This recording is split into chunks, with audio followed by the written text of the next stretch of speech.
reluctant to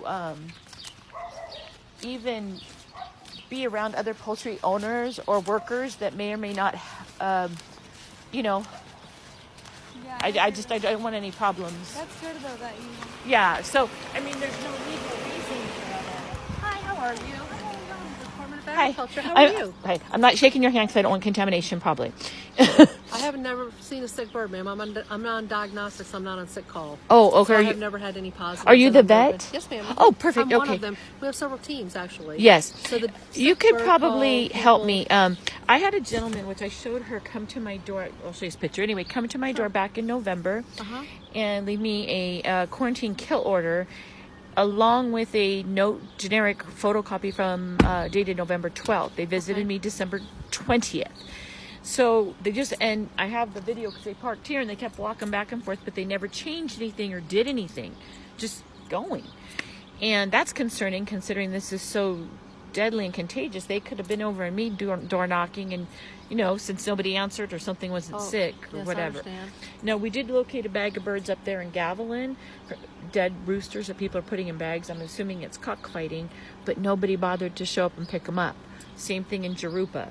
They don't generally take dead birds. But I mean, with this epidemic so serious, I mean, I know, I don't know what all the protocols are. Yeah, I just know that.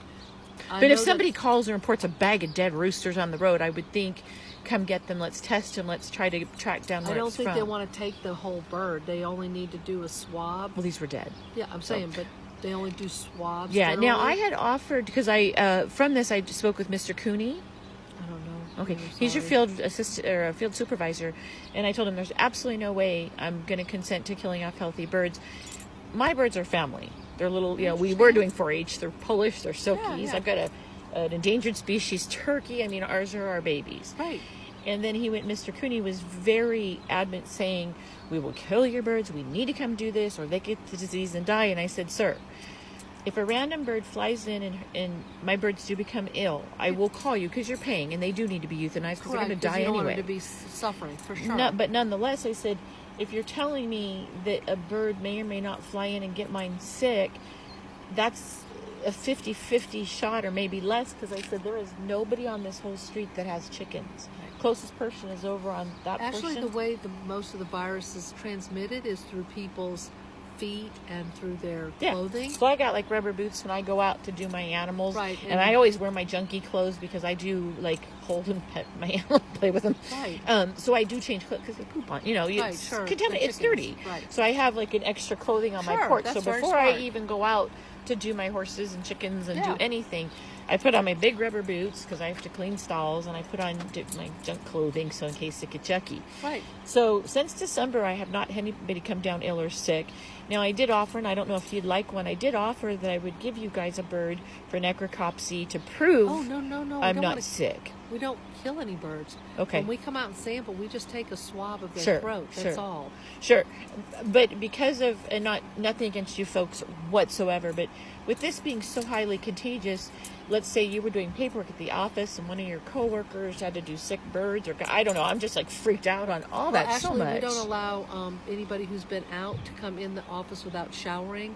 So like after I finish here today, before I can go to the office and do any paperwork, I have to wash the car and then go to the hotel. Well, I mean, I will, like I said, if you guys want, because I don't even want the cross-contamination of anything, I'm willing to give you a bird for the greater good if you want. But we don't need a bird. That's what I'm trying to explain to you. We only take a swab of their throat.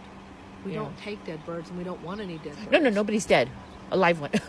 A live one that they would have to... What would we do with a live bird? They would have to take it back. Are you with... I'm with the USDA. Yeah, UC Davis is probably where they would test out, right? No, they don't want the bird. They just want a swab of the throat. Well, that was my bigger thing is I'm having an issue with that because I'm just so freaked out on how contagious this really can be. I mean, it's killing off flock after flock. The swabs are sterile. They're not like swabs that are like Q-tips I have in my purse. You know what I mean? No, and I did mention, I said, if you guys, because are you familiar with Kent Fowler? No, I'm sorry. He's your director in Sacramento. Ma'am, he's not my director. I work out of New Orleans. So we're from all over the United States, actually. The veterinarians, a lot of them from the USDA, have flown in to try to help with this outbreak. So I'm not from here. Okay, so you're not. Assigned to Well, I'm assigned to the incident right now for the USDA. CDFA. He's your director in Sacramento. So I did speak with him. So he's the state director. Yeah, he's the head guy. I know. We're federal, and we work with the CDFA. We're USDA, and we work with the CDFA. Okay. We came over from all over the United States to try to come together to give them the manpower that's needed and the veterinary experience to test the birds and to try to get people off of quarantine. Like, for instance, even if you lifted my quarantine for me today, I don't want anybody's birds on my property. I don't want to bring anything in, nothing out, because right now I'm healthy and I don't even want to risk somebody's hatching egg, so potentially something. Let me get a surveillance form and a clipboard, and let me just do the surveillance part of it, okay. And then I'll turn it into the office. So are you saying to me that you don't want to you don't want me to come test your birds? Well, if you guys want to consent to a test, a gal that actually was working with you guys, she's a vet tech, very good friend of mine, but she does have very extensive skills in the swabbing and whatnot. And I would prefer, if you want one, to have her come by and have her do it, because she does have extensive veterinary training, so she can give you a swab.